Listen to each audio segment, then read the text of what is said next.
محمد وعلى آله وأصحابه أجمعين. أما بعد أنت مقعي موقعي بتقانب الشعب الصومالي هذا وولالكين عبد الحكيم عثمان نور أو كما قادر شيخ صومالي أي حتى شيخة مقالة مينيابوليس مينيسودا أنت إن عبي أنت جعل أنت إتاجر سنة أنت يسهر جدا لما أنت وحين تقول السلام يا سلامة إسلامك السلام عليكم ورحمة الله وبركاته. أصحاب رير فيسبوك رالي هرتا مركا ورا إيقا هذا مالمهان فيسبوك علاد يربا إيقو جرتي وانا كيرا مغناء وحانا آدي حقا سي سناب شات كيبان كلاكيعين 1 مليون سمتين أيان قارسي 1 مليون إيا صدح بقولو كن أيان قارسي less than 28 days أو مالنتي ودي انت بقول إيا لبيا طبان كن أوقف ولي كربوسي سعودا إلا إيا صدح مليون لقارسينا حالة لقمت دقيا فاني هذا اللي يبان باي براتك barnaamijkeena maanta muxuu ku saabsan yahay barnaamijkeena maanta wuxuu ku saabsan yahay Soomaalida Minnesota gaar ahaan magaalada Minneapolis xaafadda Ward 6 la yiraahdo xaalad khatar oo inagu soo socota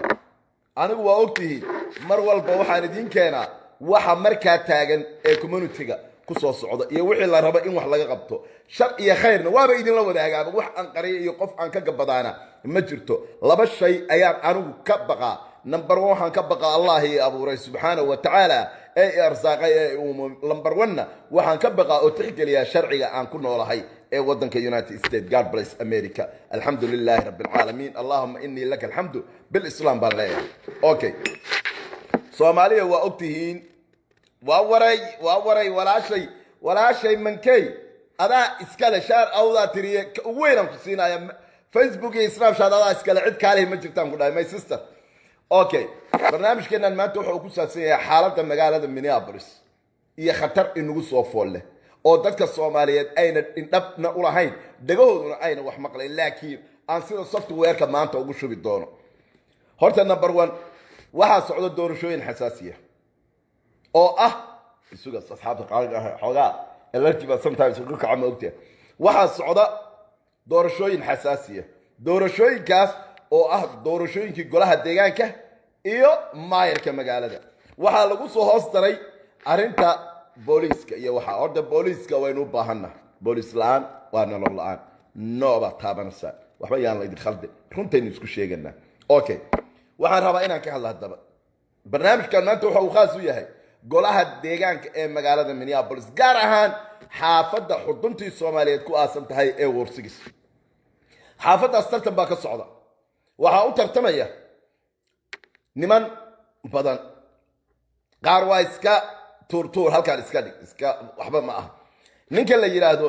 Cabdirasaaq Biixi iyo waxa uu tartamaya Jamaal Cusmaan oo hadda kursiga haya waxa rabaa markaa Soomaalidu labada nin aniga midna waa midigteeda midna waa bidixdeeda waa laba nin oo ilmaadeeradaya marka qabiilka ay u soo degno waa laba nin oo ilmaadeerade oo Umar Maxamuud ninna waa reer mahad ninna waa reer xirsi ma jirto reason aan labada nin aan ku kala qaadan karo oo aan oran kara ninka reer xirsi ha loo codeeyo ninkan reer mahadna waa xun yahay doorashooyinkii ka horeeyay waxa aan garab taagnaa oo taageersanaa muddadii uu xilka hayay oo dhan cabdi warsame oo ahaa nin Umar Maxamuud oo reer mahad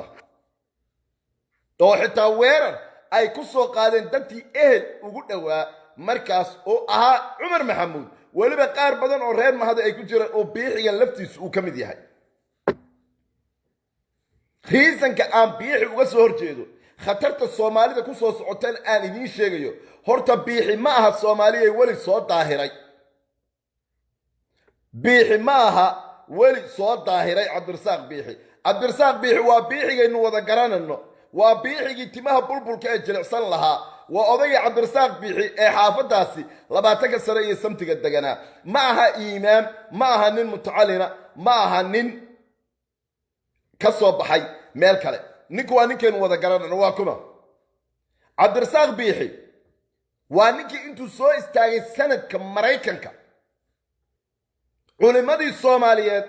iyo masaajidadii Soomaaliyeed ilaahay baan idinku dheershay Soomaaliyeed yiri waa argagixiso sanadka Mareykanka intuu dhaxdiisa soo istaagay waa ninkii yiri waa argagixiso yaa igu diidan culimadii uu cambaareeyey ee argagixisada uu ku sheegay waxay ahayn culimo habargidira, waxay ahayn culimo shiikhaala, waxay ahayn culimo majeerteena, kulli imaamiyadaas oo dhan masaajidada oo dhan master biixi waxa uu yidhi waa argagixiso. waxaa xabsiga loo diray caruur badan oo Soomaaliyeed. inaad Facebook live baan ku jiraa, waa ku soo wacaya. waxaa xabsiga loo diray caruuro badan oo Soomaaliyeed oo maanta qaarkood 30 sano iyo 20 sano iyo santi lagu xukumay, laakiin ilaahay mahadiis ambiil baa dhacay oo caruurihii Soomaaliyeed qaarkood waa soo baxeen, qaarna waa soo baxaya insha Allah biidnillah kariim. biixi horta xagga diinta marka la eego shakhsigaas ayuu ahaa. Soomaaliyay indhaha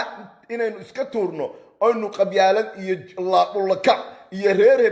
hebel war aniga reer mahad waa dadkan dadka ugu jeclahay. cabdi warsame ayaa ka dhashay oo markuu biixi weerarayay oo reer mahad iyo cumar maxamuud oo dhammi weerarayeen aan anigu garab taagnaa oo aan lahaa maxamuud salebaan oo dhamma jarteen weerarayeen aan sacabka u garaacayo oon hiil iyo hooba la dhinac taagnaa habeen iyo maalina aan seexan. run ahaantiina nuurka maanta ka baxaya xaafadda warsigis ee Soomaaliyeed sida ninkii abuuray ee shiday cabdi warsame uu ahaa, wuxuuna ahaa nin reer mahad. qof xuni qabiil ma leh, qof aan diin lahayna qabiil ma leh, qof aan dhaqan lahayna qabiil ma leh. Soomaaliya runta aynu isku sheegno. master biixi weerarkii uu ku qaaday diinta culimada masaajidadeenna mid maanta la dafiri karo maahee waa mid rokoro YouTube ku jira. sanadka Maraykanka ayuu hadalka ka dhex yidhi ka soo tag caruuro Soomaaliyeed oo aan waxba galabsan ayuu cabdirsaaq biixi intuu soo istaagay uu wuxuu yidhi waa argagixiso.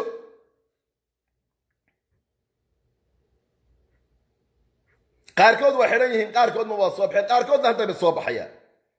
okay, maxaa kaloo inoogu xiga? waxaa dhacday in muddo hadda laga joogo 10 sano iyo santin miya caruur Soomaaliyeed oo dhalinyaro ah oo wiilal iyo gabdho leh, wiilal iyo gabdho bal Soomaaliyeed dhagaysta, oo weliba tolkiis u badan yihiin,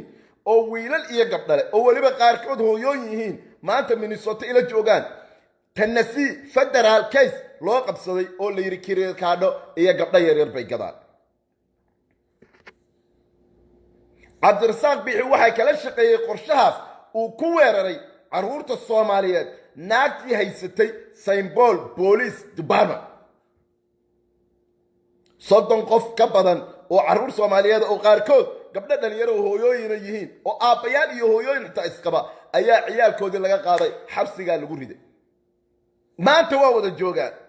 5 sano ayay xabsiga soo wada liqeen. cabdirsaaq biixi intuu soo istaagay miidiyaha ayuu wuxuu ka yidhi waa run caruuraha waa iibiyaan, kiriirkaadhadana waxda. 5 sano ay xabsi ku jireen. federal case bay ahayd. muddo markii baaritaan la sameeyey oo baaritaankii soo dhammaaday oo caruurtii ay xidhnaayeen intaas oo sano waxaa la yidhi nadgalta dambi waa lagu waayay. waxaa xilkii laga qaaday naagtii ugu sarraysay symbol police department ee arrintaan oo dhan ba waday oo been ahayd. sharafteenii iyo diinteennii iyo sumcadeennii inteenniiba uu ku tuntay. waxa uu dulmiyey 30 caruuro oo Soomaaliyeed. maanta waxaa socda kiis magdhow ah oo mid kasta 2 milyan iyo santin la siin doono oo dadkii Soomaaliyeed ee 5 sano xidhnaa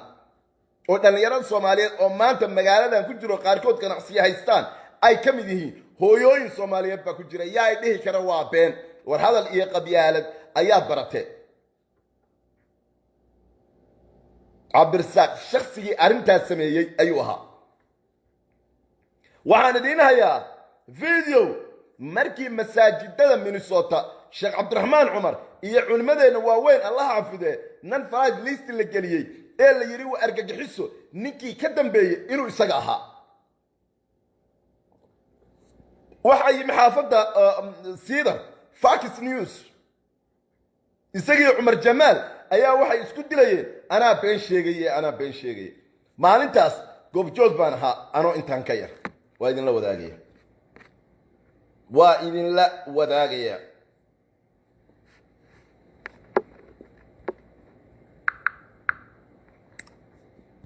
وإذن لا وذاقيا أصحاب تقاليق أمالك السجوكتان إيفا فريستة برتين إيجوغا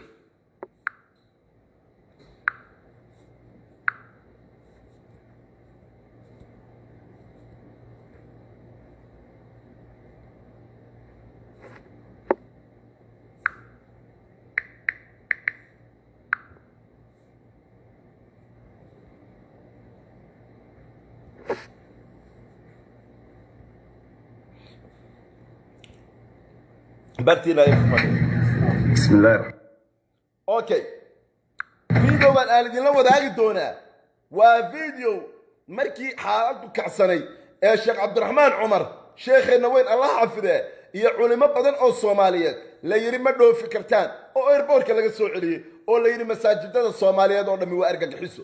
waxa xaafada Siidar yimi Fox News isaga iyo Umar Jamaal ayaa waxay isku dilayaan ana sheegaya أنا دوبي أو إنت مركا كيرا إلى داود ولقي أيام وحن أسوء تاجنا إن أخذ مايو دك كي الصوماليات يدو أن وحلا عقل يوصينا إلى دقيس. بسم الله الرحمن الرحيم مقعي وعبد الحكيم دقن مقالة مينيابوليس ستيت مينيسوتا waxaan ahay qofkii soo gudbiyay fiidowgii laga duubay labada nin isku sheegay inay Soomaali mataraan labadaasoo waxa ay ka hadlaan oo dhamay qolkiiba boqortahay shay been ah fiidowgan wuxuu idin cadeynayaa inay isku dilayeen anaa warka sheegay anaa sheegay marka waxaad arki kartaan laba nin oo isku sheegay inay ummadan mataraan oo isku dilay anaa warka sheegay waxaaba fiicnaan lahayd warka sheegeen ma runbaa mise waa been boqolkiiba boqol been buu ahaa Soomaalidu ma aha dad argagixisada support garaysan waan ka soo horjeednaa mana ogolin alqaacida al-shabaab waxa waddankayga baabiyey saas ay tahay kuma tugadan ay been ka sheegaan ma aha marka waa aragno idinku filan fiidowgaas aad arki doontaan insha Allah bidna laakiin sida ugu dhaqsan qorsheega dhexgalay ma qarsadam yaa qorsheega marka aad busheem yaa marka balaa jidis gudaha marka okay maxaad aragteen أنا الله يا أنا الله يا أي سكت دلايان لبضانين وحي سكت دلايان وحشيغان بي حتى وحرونا الشيغان ما حي دي كرني بلاهاي مساجد دي بالله وارقق الحسو علماء دي بالله وارقق الحسو بل إله بان يكون دار شيء وإذ يكون علينا يا دقيس أنا أقول القاعدة الشباب وحاولت كي بابي صاص أي تهين يعني كمان تقولنا أي بينك الشيغان معها مرجع waa aragno idinku filan fiidowgaas aad arki doontaan insha Allah bidna laakiin sida ugu dhaqsan qorsheega dhexgalay ma qarsadam yaa qorsheega marka aad busheem yaa marka balaa jidis gudaha marka hay maxay sheegayaan ana la hadlaaya qorshayga galaysa dhexgalaysa waa qashqashaada samiya ummadan oo muslina oo dhaqan iyo diin leh ayay diintoodii ku soo duulay waa Minneapolis Abdul Fattah Burdo waa Minneapolis ay ku soo duuleen oo rabaan in masaajidadeenni ay xidhaan oo culimadeeni been ka sheegaan war ilaahay baan idinku dhaashay Soomaaliyeed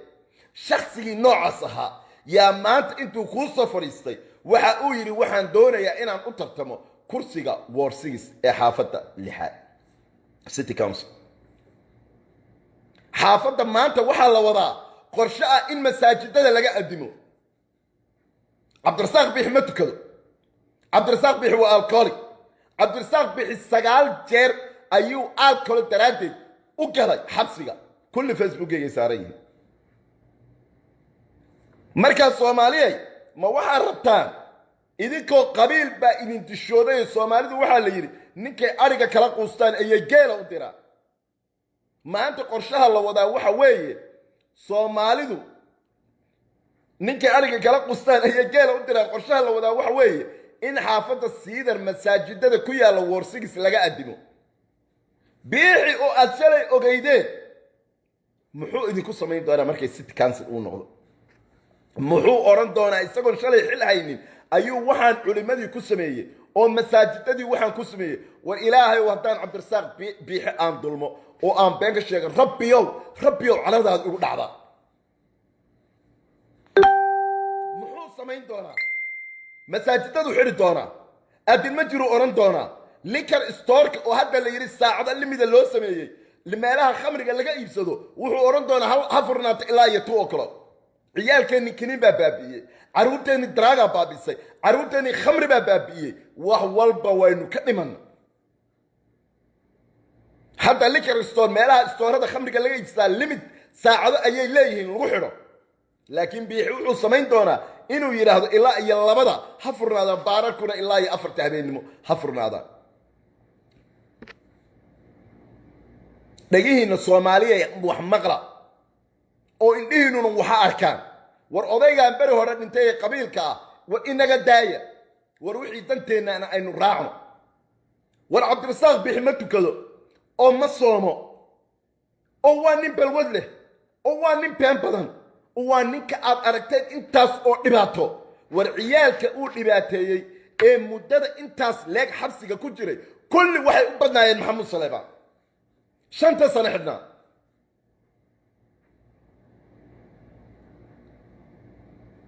maxaynu ku dooranaa waayahay bal ii sheega ilmaade rayaalo ilaahay baan idinku dhaashay Soomaaliyeed war waa laba nin oo midigteed iyo bidixdeeda labaduba waa laba nin oo Maxamed Saleebaan Umar Maxamuuda ee waa ilmaadeeraday maxaan ku kala xigsanaya war ninna waxaan diiday dhaqan xumadiisa ninna waxaan raacay diintiisa iyo dhaqankiisa ninna diintiisa iyo dhaqankiisa raacay war wiilkan Jamaal la yiraahdo muddadii yare uu xilka joogay muddadii yareed xilka jooga oo waliba waqtiga adag ahay wuxuu qabtay qof aqli loo sheeg maayo doqonnaa walba waxba ma ogey balwad malaha waa nin ahlu salaad ah oo khamri ma cabo oo ummad ma dhibaataynin oo hal meel uu maanta ummad Soomaaliyeed ku dhibaateeyay qofka ii keeno anaa lacag sharada bixinaya war biixi aynu ku aaminanaa war ma masaajidadeena la soo wado in la adimo ayaa rabtaan in la xidho Soomaaliyeed masaajidadeena la soo wado in adinka kor loo qaado miyaa rabtaan in la xidho war ma ninkii sanadka Mareykanka hortiisa la tagay Soomaalidu uu argagixiso masaajidadu uu argagixiso ee culimada dacweeyay ayaynu maanta leenahay city council hay noo noqdo war ma ninka u ololeynaya in ninka stoorka meelaha khamriga laga iibsado ay furnaadaan ilaa iyo 1 habeenimo baararkuna furnaadaan ilaa iyo 4 habeenimo ayaynu u ololeynaa xasbi allah wa ni'ma wakiil war qabiil baa ina dishooday war qabiil waa waxa qarankeennii baabiyey war Soomaaliya badbaadaynu u baahannahay war waxaynu u baahannahay in xaafadaas sida magaalooyinka carabtu degaan ee Detroit Michigan iyo laga adimo oo adinka la maqlo Allahu akbar ay qabsato waxaynu u baahannahay in liquor store meelaha drugska alcoholada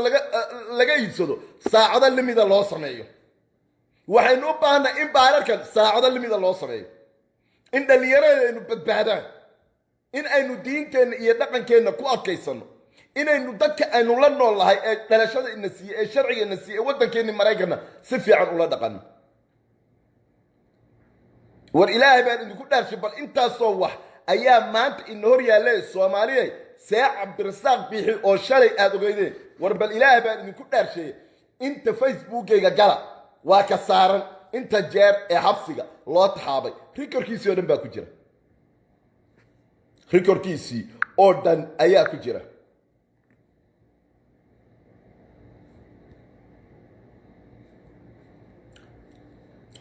war bixi kaama yahay war ninkaa ma yahay ilaahay baan idinku dhaarshay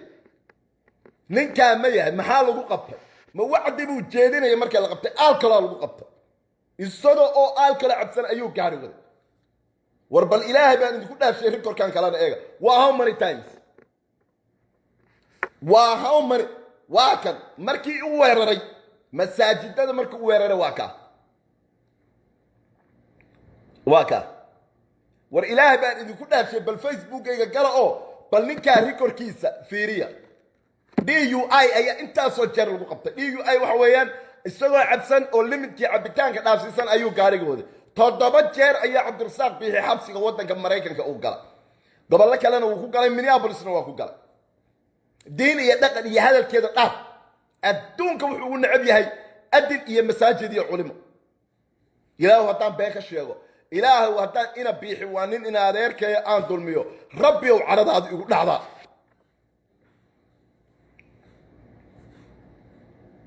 dadka maanta qabyaaladda cabdirasaaq ugu ololeynaya u cararayo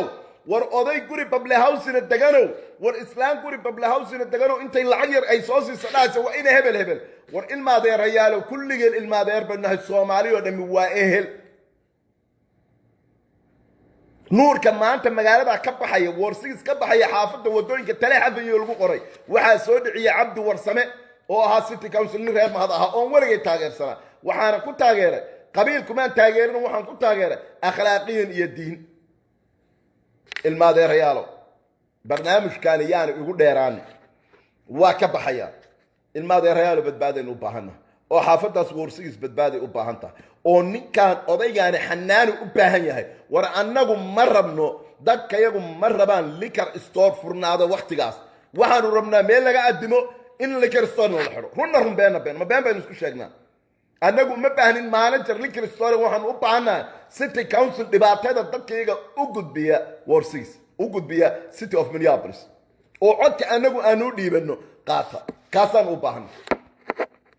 waryaara soomaaliya badbaadiya xaafadda